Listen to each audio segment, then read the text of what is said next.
મિત્રો આપ જોઈ રહ્યા છો, નિહાળી રહ્યા છો જે ઉદાળ મવડા ખાતે અમે છે. આ રતન મહાલનું જે સેન્ચુરી એરિયા છે, સેન્ચુરી એરિયામાં આ પ્રકૃતિ એક સૌંદર્યથી ભરેલું આ તળાવ છે અને તળાવનો નજારો છે એ અમને બતાવી રહ્યા છે. જે આ દિશા છે એ ઉત્તર દક્ષિણ સાઈડની દિશાથી અમે બતાવી રહ્યા છે.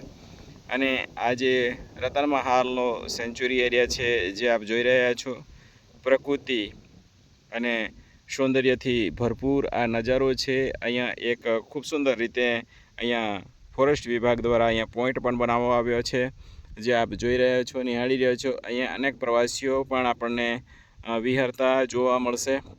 જે સામેનો પૂર્વનો જે દિશા છે એ આપણને પૂર્વ રતન મહાલ એરિયા અહીંયાથી આપણને જોવા મળશે.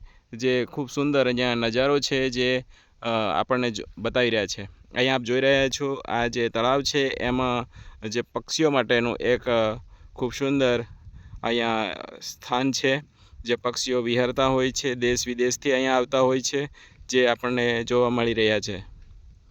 મિત્રો, આ જે એક પ્રકૃતિની ગોદમાં વિહરવું, અહીંયા 100% એટલે 100% ઓક્સિજનની અહીંયા જરૂરિયાત પૂરી થાય છે, જે આપણને જોવા મળી રહ્યું છે. અહીંયા આવી અને આનંદ માણવો, અહીંયા મદમંદ ઠંડક છે એને માણવી, એ એક ખૂબ સુંદર અહીંયા નજારો છે.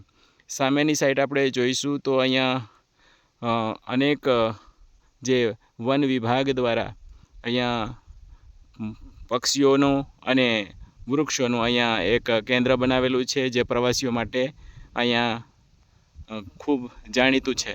આ બાજુ છોટાઉદેપુર જિલ્લાની અહીંયા હદ લાગે છે. જે છોટાઉદેપુર જિલ્લાનો અહીંયા વિસ્તાર છે એ પણ આપણને અમે બતાવી રહ્યા છે, જે અહીંયાથી દક્ષિણ સાઈડમાં આપણને જોવા મળે છે.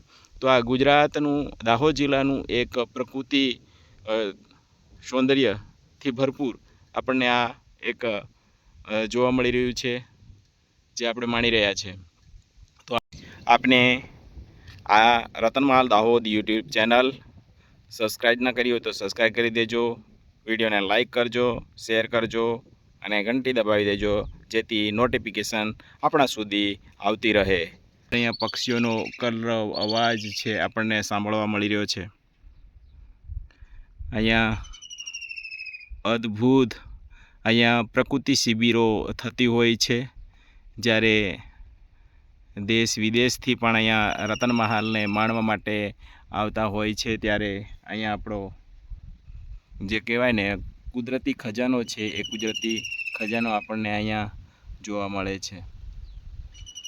આ પ્રકૃતિથી ભરપૂર આ પાણી છે, એ પાણી પ્રકૃતિના ખોળેથી વહીને આવેલું આ પાણી છે, જેનો નજારો આપણે અત્યારે માણી રહ્યા છે.